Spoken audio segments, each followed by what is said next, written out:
Good evening, ladies and gentlemen, and welcome to your Sunday flagship Gersnet Weekly Podcast on a Monday. My name's Craig Gray, and I'll be your host this evening. This is the Independent Rangers podcast, made for fans, by fans, and all of our content is absolutely free. You can get us over at gersnet.co.uk, where you can see a forum, some great articles, and a wonderful history archive as well. You can also get us over on Twitter at Gersnet Online. And just before I introduce my guest this evening, I need to give a shout out to our sponsors, Forrest Precision Engineering. They are a subcontract Glasgow-based engineering company, and they've been a big commercial supporter of Rangers for many years, and we're absolutely delighted that they're backing your pod. You can get them over at forrestprecisioneng.com, and you can also visit the Forrest Precision Executive Lounge, a stunning new hospitality area within the historic main stand. For information on how to book this unique and intimate space, you can email the club via hospitality@rangers.co.uk. Joined tonight by Mr. Ross Bennett. Ross, how's your Monday evening going, mate? Yeah, very well. It's a bit of a novelty, this, isn't it? Usually I'm sort of like tucked up in my bed by this time on a Monday, but it's quite nice to be here talking football. Yeah, well, we can thank several people for dragging us out on a Monday night instead of the Sunday. First thing I did want to talk about, obviously, it was a good solid win yesterday, but the attendance, it was 44,000, which, to be fair, I think considering the circumstances, was pretty good. I know that Rangers did try and do a lot to try and, sort of soften the blow to the fans. Numerous suggestions. I think we even suggested a sort of fixture reversal, which St Johnstone not back, trying to make it an earlier kick-off for fans, but it was just to no avail. Things have been not great this season, but I think, to be fair, to bring that level of crowd for a really, really bad kick-off time on a Sunday night where, pretty much all the public transport options were kibosh was pretty good. Absolutely. Without going into too much depth about how a major city like Glasgow can operate without the subway or the underground running beyond the evening or beyond the late afternoon on a Sunday, I still don't understand how that's possible. But I think, it's not just the subway, is it? It's trains are different. I actually think one of the bigger issues with that is that I've seen a few things online about how for some supporters' buses there were issues because the buses were not available. Because, for example, they would be needed early on Monday for the school runs that they do. So I know that a number of supporters clubs struggle to get their buses, and that will, of course, have had an impact. I know that had a big impact at Hampden as well, where the buses were struggling to coordinate and make that journey happen, and that contributed to lower attendances there. So there are a number of reasons as to why. So Sunday 8 p.m. It is ludicrous. I've never heard of a Scottish game kicking off at 8 p.m. on a Sunday. I say people getting up early for work the next day, people that rely on the transport, the subway, the trains, the supporters bus, and also don't underestimate the power of habit. Right, we're used to Saturday at 3, we're used to Sunday at 12. If it falls outside of that, people do sometimes have a hard time adjusting to stuff. I'm not saying that's right or that's good, but actually, when you take all of that into consideration, 40-odd thousand folk at 8 p.m. on a Sunday is extremely good. It's extremely good. So I think it's really positive. There were empty seats. Of course, there were. Supporters have not deserted Rangers. We still have massive long waiting lists for season tickets. We're still selling out every other game. It's just an absolute shambles I'm one of those fans, right? I'm one of those fans that now cannot make it because it's Sunday at 8, because I need to be at work on a Monday morning. I travel 300, 400, 500 miles, whatever it is, from London up to the game. That is not achievable now for me if it's Sunday at 8 p.m. because I've got to get back down for work. So there are lots of folk like me that just couldn't do it. And, you can put your ticket on Seat Sub or all the rest of it, but I think that's a shambolic kick-off time.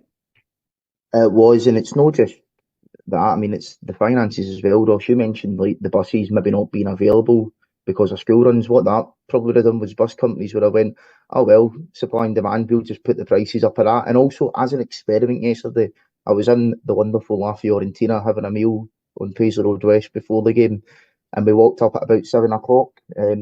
it's about 25-minute, half an hour walk, depending on how mobile you are, to get to the stadium.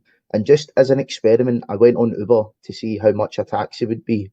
Bearing in mind all the traffic and all the road closures and stuff like that, 25 quid for a 25-minute walk or an Uber. So, there would have been lots of people getting taxis last night from in and around Glasgow because they were worried about, no making the game in time or getting back home because, the trains, especially now, it's still revised timetables. That might have just changed this morning with ScotRail, but a lot of trains were off at 10, 11 o'clock, so you've got no chance of getting up the road. And this is for supporters living in Glasgow, so God knows what it's like for fans out with it. So, it was a shambles, but, we got the numbers in as we always seem to do.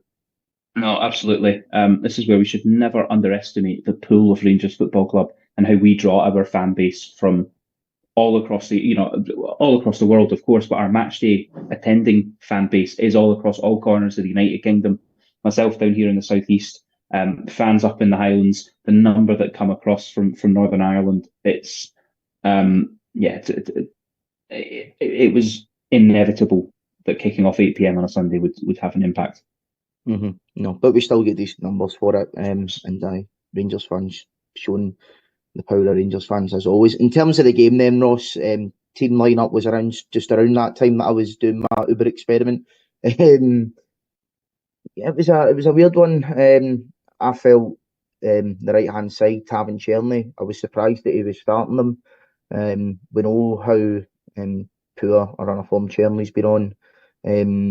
Tavernier as well. We hooked Tav around the 60 odd minute mark and Thursday, so I didn't expect both of them to start, and they did both start. And I was saying before the game, this is a bit of a gamble for the manager, because if we slip up here tonight, or if anything happens, he's going to be in the firing line. And even as someone who's been a great supporter of the manager, even I couldn't have defended that if we dropped points last night. But we got the job done.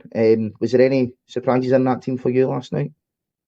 Cherney was a surprise. Tavernier probably not so much, because I think it takes a huge amount to drop your captain. And I think Tav's come in for a huge amount of criticism. I didn't think he was awful against Lyon. He certainly wasn't our worst performer. He certainly could have done better for their fourth goal, but I didn't think Clement would drop Tav. I just think that would have been too big a gesture, if you like. Cherney came in, and I know we're going to talk about it a little bit later on, but Cherney came in for so much criticism after the Lyon game, particularly after that miss early on. I wouldn't have been surprised to see somebody else in that position. Other than that, I don't think I was too surprised. I was wondering whether, now that Cyril Dessers is struggling to find the net again, I don't think he scored for his last 2 or 3, maybe 4 games.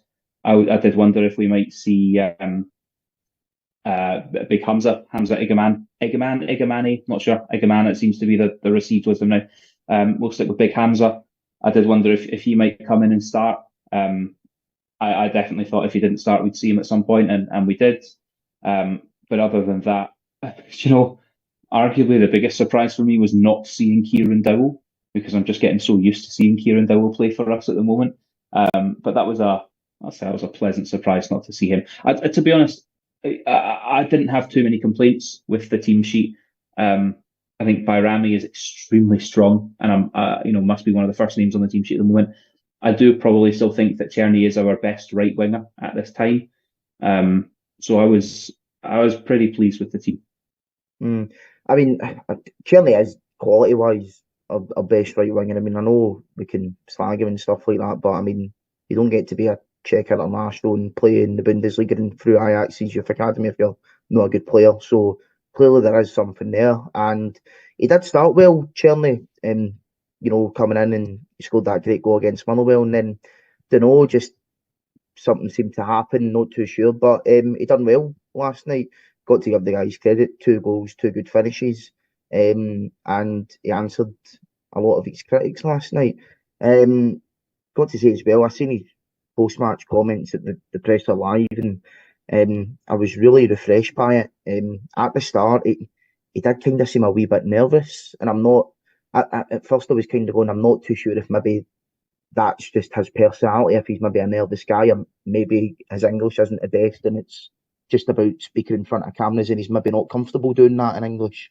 But I absolutely loved it at the end when I think he was trying to make his point, where he was being pressed about, yeah, um, you've scored 3 goals. You've done pretty well at the start of this season. And he goes, yeah, but I should have scored 6. And it was quite refreshing. What's your message for the fans? I don't have a message for the fans, and I don't think that's disrespectful. It's just me as a supporter. I don't want to hear players coming out and saying, "Oh, we'll try harder. We're going to do this. We're going to do that." Just do it on the pitch. So I'm really glad actually that he came across that way. And I think his interview was pretty refreshing. Yeah, certainly showed a lot of steel, I think, as well. I think in the wake of the last week or so, his performances haven't been there. As you say, he started well, got that goal at Hampden against Motherwell. I think the problem with his style of play, he's a little bit predictable. I always feel that he's looking to cut in, place a shot from sort of 18 to 20 yards, and bury it in the far corner. I think all of his goals have been that so far. So that's the problem, is he is a little bit predictable. He's not had a good, say, 6-week spell. And he has come in for some criticism. I think the criticism has been unjustified. He is still settling in a new country. He is still, let's say, adjusting to the expectation. I'm just looking at his career stats here. He did have 4 years at Ajax, but in that time, he made 16 appearances in 4 years. He was hardly, a stalwart of that side. Since then, he's been at Utrecht, Twente, and Wolfsburg. The expectations at those clubs are different. The treatment you'll get from the fans is different, and that's no disrespect to any of those clubs. Twente and Wolfsburg in particular are massive clubs with massive passionate fan bases. The expectation here is different, and the criticism that you will get, and I have to say, we as a fan base, particularly our online fan base at the moment, goes overboard with criticism of personal stuff, in my opinion. That takes a lot of getting used to. I mean, I've seen comments where people are trying to discuss this, and we've seen comments of saying, well, if you're a player with social media accounts, you're fair game. Those are the words I saw written today, fair game, which I disagree with. Now, whatever's happened and whatever's been said to him personally, he has decided to delete his social media accounts. But like you, I was very, very pleased with the comments he came out with after the game of going, should have been more. He referenced 2 misses. He knows he should have scored. He knows he should have done better. Let's press on. Let's keep going. I think that is the right attitude to have. No pity, no kind of self-introspection of going, well, this is, I'm really trying my best and I'm trying to say, no, I should have done better. Let's push on. He's a good player. I still think sometimes we overthink the game in Scotland. Give the ball to a player like that, let him run at SPFL defences, let him cut inside, because he will scare them, and he will get joy, and we've seen that already. We saw that last night. I think there's a good player there. I don't know. I think he's just alone, isn't he? He's not alone with an obligation to buy. Yeah, just alone. But he may well be seeing this as an audition, and that he knows that he's 26 now. He's definitely got 5 or 6 good years left in him. This is an important stage of his career. So I like I say, I really, really liked the side of him that we saw yesterday. Mm-hmm.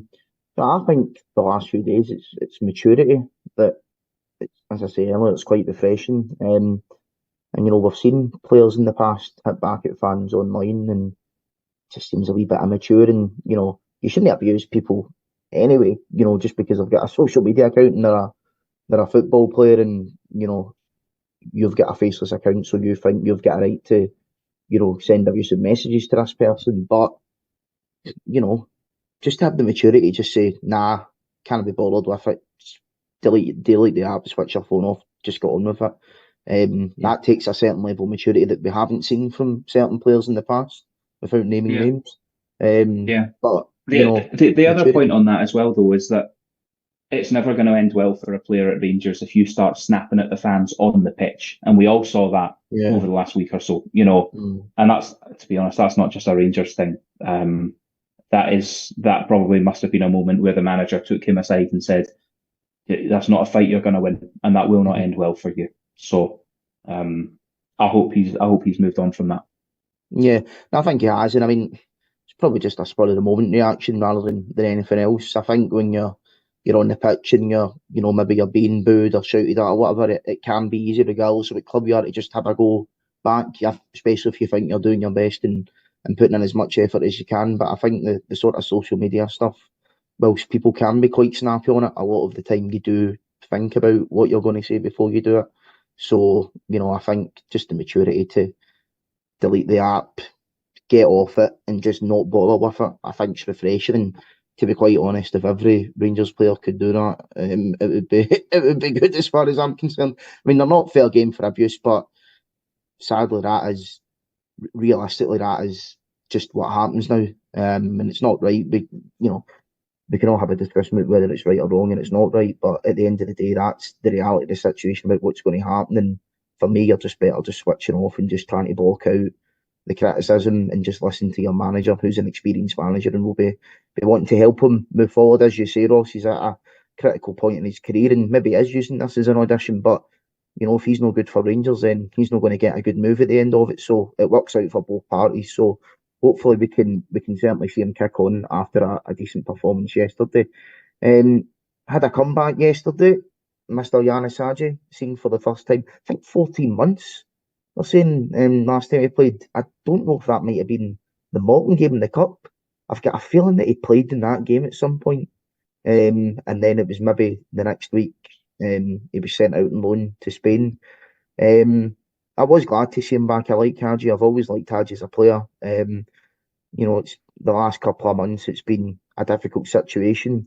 I don't want to say I was taking sides on it because I think that's a wee bit immature and silly, but I was kind of looking at the manager's point of view where I think probably wasn't in his hands. It was probably maybe in the sporting director and other people's hands at the clubs, maybe saying that, it's a contract situation that needs to be resolved. And until that is resolved, you can't play him. The manager obviously does rate him, otherwise he wouldn't have put him on at half time in a game that his first game that he was technically available back. So he obviously does rate him as a player.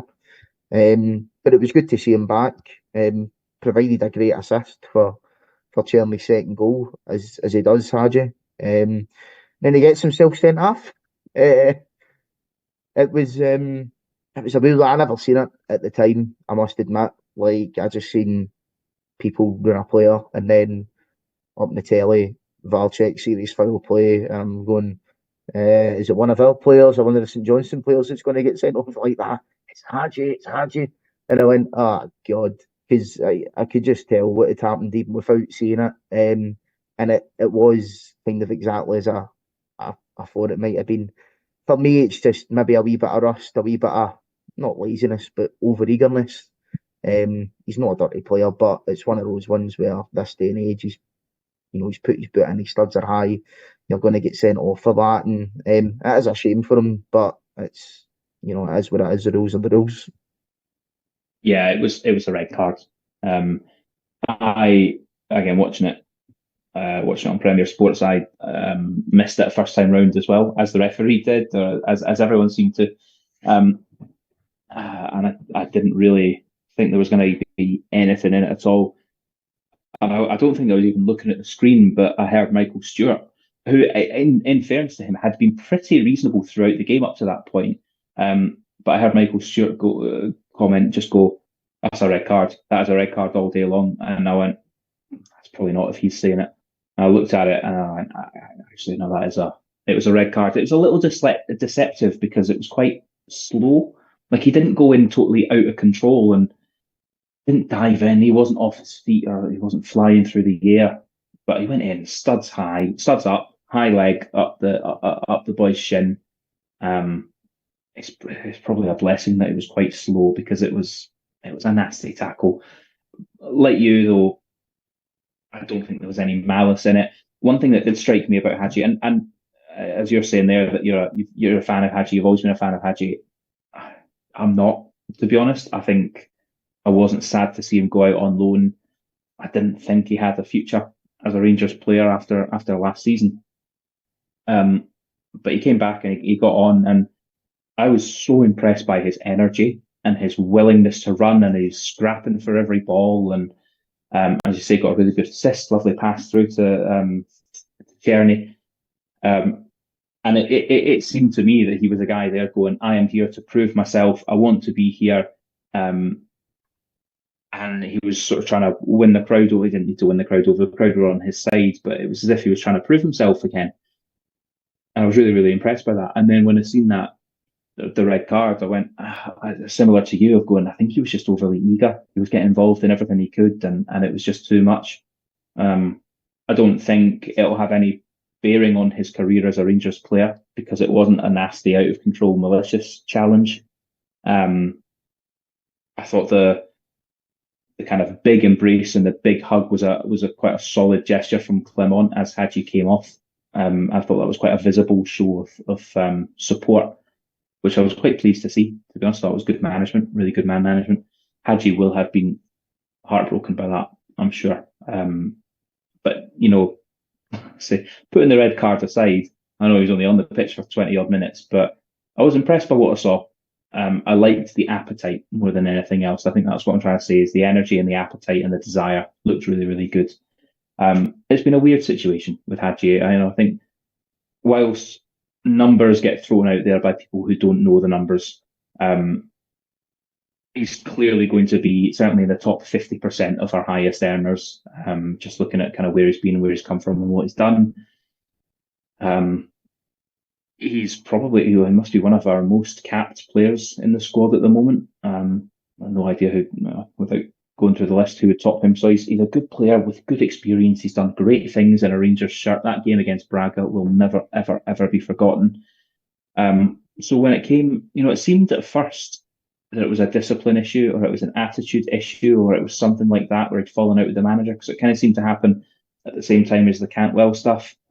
But when it then started to emerge that it was a contractual issue, I think, again, we don't know the numbers, but I guess what we're all thinking is that if he plays a certain number of games, his salary, due to some bonus clause or whatever, his salary goes up to X amount, or he's due whatever amount of money. But him sitting in the reserves wasn't doing any good for anybody. So I am glad a resolution has been reached, and an agreement has been reached, and he's going to be a useful player, because we keep picking up injuries every 2 players a week at this rate. We're going to need everyone we can get. So I'm happy to see him back. So am I. Well, he's back, but now he's away after being back for a few weeks. So, but we'll see what happens. But the only thing that I'll say about the red card in terms of where it might take him going forward is it's just that momentum. He was coming back. He had that momentum last night. What does that do now to him? Because he's going to miss the next 3 games, 2 games in the league, but also the Steaua Bucharest game. In fact, it might even be 4 games, because we might have the Nice game before the next league game after. I think next game might even be Hamilton. I don't know. Whenever it is. But he'll miss at least 3 games. And a chance to prove himself, build his fitness up, playing around first team players and in the environment again. So it is a shame, but games like that last night against St Johnstone, I do think Hadji can offer something different. And for me, he's never going to be that type of player that he's going to do it against Celtic, or apart from Braga and big European games. For me, in certain games in the SPL against that low block, he's just somebody that can do something a wee bit different. He's got something different from Lawrence and Dill and other players in that position. I think Barami can do it as well, but we've seen Hadji do it in the past. I mean, how many 1-0s did we have, a few seasons ago when we won the league, and he's been on the end of a couple of winners, actually scoring from outside the box and stuff like that. So he can definitely contribute. We just need to hope that he kicks on now after being sent off. But let's just hope it doesn't scupper his opportunities at the B team this red card, because he might need to go back for a few weeks to build up his fitness again. But no, it was good to have him back, and yeah, hopefully we can move forward. Speaking of moving forward, we had a player moving forward into a different position last night, something that the Rangers dads have been crying out for about 8 or 9 years, to have playing at right wing. And my dad takes me absolutely buzzing. He's been calling it for years, but um, I think the manager said after that it was more, about where we were on the personnel side of things, and it's probably not going to be something that's going to be happening in the future. We did mention Tav earlier. Just wanted to ask you about his overall season so far. I think below par is probably a fair assessment of it, to be honest. But after the Celtic game, how do you see his performances since then? Obviously, the team domestically we've done pretty well. 4 wins, 4 clean sheets. We've only had that slip up on Thursday against Leon. But in terms of Tav's performances domestically, anyway, how have you seen him since that Celtic game? Yeah, it's an interesting one. We all know Tav is on the decline. You could argue, as I said earlier, he could have done better for the fourth goal that Leon scored in the week there. But actually, looking back at all of our domestic results, so that 2-0 against St Johnstone, 1-0 against Hibs, 3-0 against Dundee, 1-0 against Dundee United.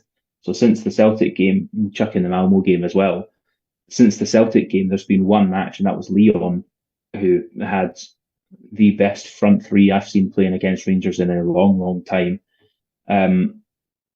Tav's playing as part of a back four that's kept, how many is that? 1, 2, 3, 4, 5 clean sheets in 6 games, something like that. It's difficult. I don't think he has the legs to play right wing. Like, I don't think that's why we'll see that going forward. I don't think he's got the pace for it. He's got the knack for showing up where he needs to show up as a right winger, but not to sort of get the ball down and run and take people on and get to the byline and put a cross in. I don't think that's ever really been his game. It's a difficult one because it is a little bit head versus heart. The guy's been a great servant. The guy is, to me, a legend. But we're in an interesting place now, because you look at the potential replacements. It's either Dujon Sterling or it's Naranjo Casemiro. And I've been practicing pronouncing that, so I hope that's okay. But he's with Sterling. Just doesn't seem fancied by that. I know he's got a new contract the last couple of weeks, but doesn't really seem fancied by the manager to start a game and hold down a place anywhere on the park, and it literally could be anywhere.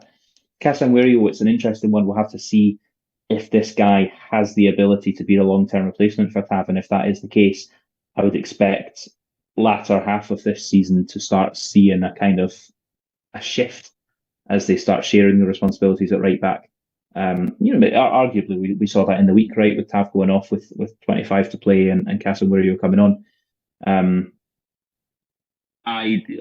So I agree with what Clement said, that we are a little short of bodies when you look at the squad and you see the number of injuries we have. People like Ravi Matondo, Danilo. We haven't got a huge number of Oscar Cortez as well. Haven't got a huge number of options going forward because they are all injured, unfortunately. So I guess that's why Tav filled in there. But I do expect this to be a season of transition to the full back position. All of that being said, Tavernier, since the days of Murty that he was first made captain. So you've had Murty, you've had Gerrard, you've had Gio, you've had Beale, and now you've got Clement, who have all made the guy captain. I think it's pretty clear he's very well respected by his teammates. He's very well respected by the staff. So let's hope it's a managed transition. The guy still has a role to play in the club. He seems like a phenomenal presence to have in the dressing room anyway. So, but actually my ideal situation is that we finish this season with someone else at right back. Yeah, I think the issue that I've got with Tav now isn't necessarily yesterday against St Johnstone because I mean he was fine yesterday. He didn't do anything bad. He wasn't amazing either. He was fine. It's the big games that I'm get worried about with him. You know, the Maida problem. It is a problem. It's been a problem for Yeah, about 18 months now, and you know, several managers haven't been able to solve that as well. Um, European games. I mean, that Fafana, he was a player and a half to be fair to him, but that's what happens when you're coming up against better quality. I think that's where he struggles, especially now that he has lost that yard or two of pace, and he's not going to be able to keep up as he did in the past. I'm looking at the manager's own comments in pre-season where he's saying that the likes of Tav and he mentioned Goldson obviously isn't here anymore, but they're not going to be playing, 50, 60 games a season and there will be rotation. We've not really seen rotation with Tav. I mean, we've seen him come off once or twice, but that's been about it. And I don't think it was about rotation taking him off on Thursday. I think it was because that lad Fafana was ripping him, and it was kind of just like we need to just do damage limitation here, otherwise it could be a whole lot worse. So I think yesterday was the ideal time to put in a Casemiro or a Sterling, and I really do like the look of Casemiro. I think he could potentially be the long term replacement. And to be fair, the guy's got a dig on him as well. He was really unlucky with his shot yesterday. Um, yeah, and he managed to make a forward run. He had a decent chance against Malmo as well. So the guy, was pretty solid defensively, but he's all right going forward as well. And I just it's one of those ones. It's weird because I think everybody's like you're either for Tav or against Tav now. It's like there's no sort of in between. In a world of black and white, it's good to be grey sometimes. There's positives and negatives to it. My overall feeling is that games like yesterday, yeah, he'll be fine in those games. It's the big games that worry me, and I think unfortunately, Ross, that's where he's probably going to be found out this season. You look at some of the games coming up in Europe. Spurs, Man United, guys like Son, even Rashford who hasn't been great, but I mean, still a quality player if they show up on their day. So, you know, we'll see what happens, but you know, it is sad, but I mean, it happens to every player. Everyone declines. It happens to everyone. So, just try and need to make the best of it. I do still think you can contribute this season. And games maybe against lesser opposition, but then I'm kind of torn because I want guys like Casemiro to be coming in and playing those games as well. But yeah, it's a strange one, but we'll just need to see what the manager does on that, won't we? yeah, absolutely. I mean, looking at our fixtures coming up when we get back from the international break, um, Kilmarnock away, Kelly having a shocking season. Um, 3-0 FCSB at Kelly. no, I know. Uh, FCSB at home. That's, I guess, on paper, that's our easiest game in this campaign. And then St Mirren at home as well. So three interesting games that I believe give a bit of scope for rotation and experimentation. Before we then get a Wednesday trip up to Aberdeen at the end of the month. And I think right now the less said about that, the better. Well, the last time I think we played Aberdeen, I think it was the 30th or 31st of October. I'm sure we beat them 5-0 the year we won Helicopter Sunday. I remember There that you game. go. So, There you go. I was just about to go on to the next point. How do we try and remain positive through this turgid time at the club? And there you go. Just talk about things that happened 20 years ago, just to keep us going. That's our drug as Rangers supporters. But I mean, that is an interesting one because look, we've had 4 domestic games since the Celtic Cameron at Parkhead. We've won every game. Every game's been pretty comfortable, apart from maybe 1 or 2 moments against Hibs. Dundee United, whilst it was on paper a 1-0 win, you were trying a close tie. It really wasn't. We should have won that by a couple more. Dundee United never looked like scoring. Even yesterday, we done okay. St Johnstone never really looked like scoring. Dundee game, they never looked like scoring. So we seem to be fine in these games. And it is difficult at fans because it's a weird position that we're in, being no much far just behind Celtic, but Aberdeen as well. but we're also winning games. I think out with the Celtic game, I've only conceded one domestic goal this season, and it was our own goal. So, it's weird, but it's one of those ones in this country. You're always going to be compared to them across the city, and if another team's above you, you're going to be compared to them as well. So, how on earth, even when we're winning games and everything's so negative, how, Ross, can we stay so positive going forward? So I hadn't quite appreciated that out with the Celtic game, we've conceded one domestic goal and it was an own goal. I guess that was Czerny against Motherwell, wasn't it? Yeah. And that's really interesting because that's kind of with a defence that I look at it and I go, I actually don't think that's a great back four. I haven't been fully convinced by Proper. We've spoken about Tavernier. John Souttar's probably, to be fair, been one of our better players start of this season. Gefty as well, interesting. Looks like he's definitely got something. I'm not quite sure what it is, but he's got something. But we've been a little unsettled at the left side as well, with chopping and changing, with Ridvan getting injured, and then Gefty coming out of Europe because of the worst red card decision I've ever seen in my life. So it's interesting that we are actually we have that defensive record now. Of course, as a Rangers fan, it doesn't really mean anything when you ship 3 goals against the other lot. But we are looking comfortable. I think the problem there's a few problems. There's the off the field stuff, right? There's the the change in chair, and we've now got an interim chair. We've got no chief executive. We've kind of got that split. Director of football is split into 2, with director of football operations and director of football recruitment. So then there's, how does that all work together?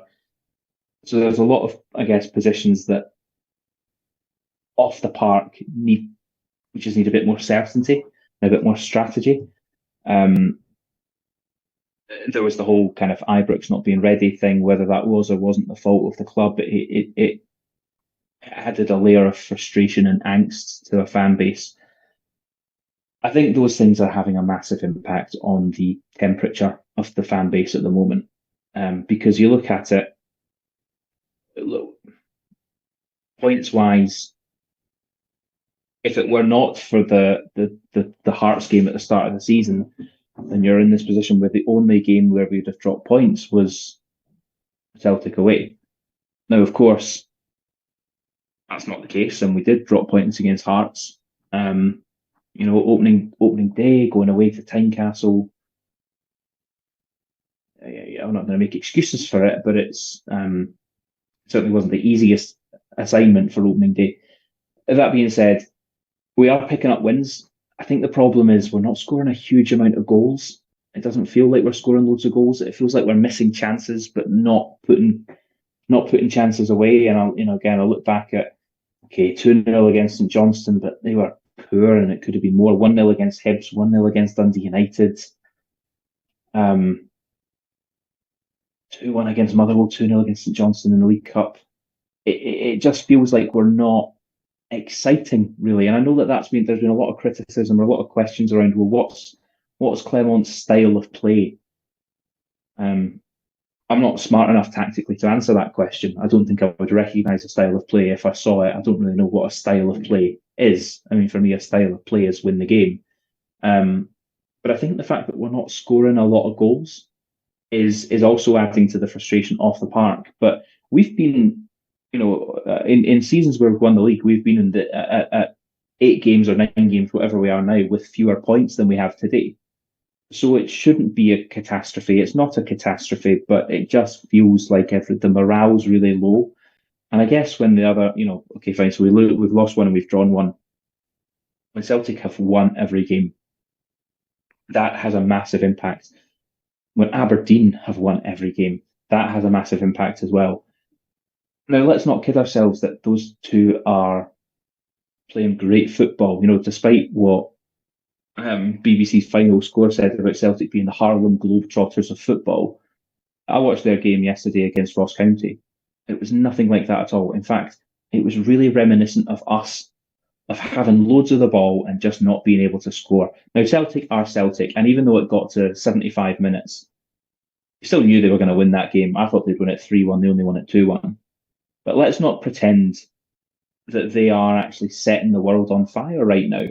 You know, when they're getting a 2-1 win away at Ross County, and Aberdeen got a late win against Hearts, if I'm not mistaken. But seeing those two kind of relentlessly picking up the points, it's just adding to the frustration here. So I think for us, whilst we are picking up points, there is a bit of a malaise. There is a bit of an angst amongst the fan base. And I think it's a number of things. I think it's the not particularly exciting football scoring a lot of goals. I think it's the confusion around strategy and off-field stuff, the off-field uncertainty.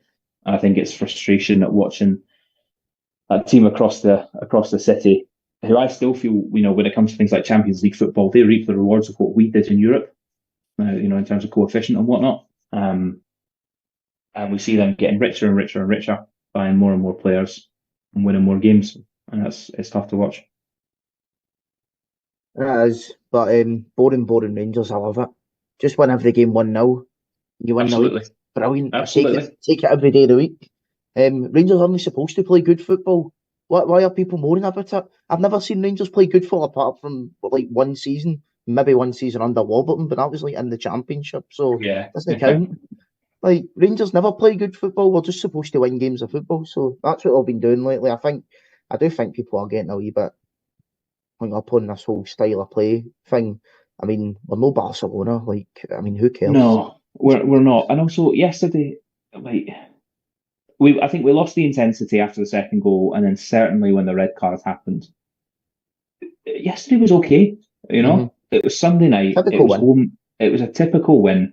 It was there was really no concern of St Johnstone winning that game. Even when we went down to 10 men, never felt they were going to score.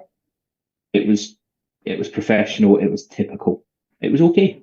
But when, you know, as I say, when Celtic are have a 100% record at the start of the season, okay is not going to cut it. Mm-hmm. No, you're right, but all we can do is keep winning games, keep focusing on ourselves. The thing is, this can go so good or so badly with like one or two results here. That's just what it's like. I mean, you know, it's easy just to say just keep winning, but then as soon as the next time we drop points and if Celtic keep winning, there's just going to be, yeah, I don't want to be there for that because it's just going to be, you know, bedlam. But then again, yesterday Celtic could have been beat off Ross County and you could have been going into international break 2 points behind and it might be looking a wee bit different. So you never know. We just need to keep plugging away, keep doing our thing, try and get out this difficult Europa section, which I do think we will do, and just keep on our tails for as long as we can. You know, we've seen, you know, far harder comebacks in this, so that is difficult now, but all we can do is just get a run of win together, and I think confidence breeds confidence. So, you know, the more the players play together, the more time they've got in the pitch, hopefully the better the results can get, just like they have domestically, at least since that Celtic game. But I think that's a good point to wrap up there, guys. We are live on YouTube this evening, and we will be on all of your usual podcast providers in the next day or two. We will be back a week on Friday. You can enjoy the wonderful international break. You think watching Rangers was boring? Wait till you see Scotland under Steve Clarke coming up against Croatia and Portugal. But it'll be Rob and Stuart Weir a week on Friday to preview that Sunday game at Rugby Park against Kilmarnock. Hopefully we can see Stuart this time.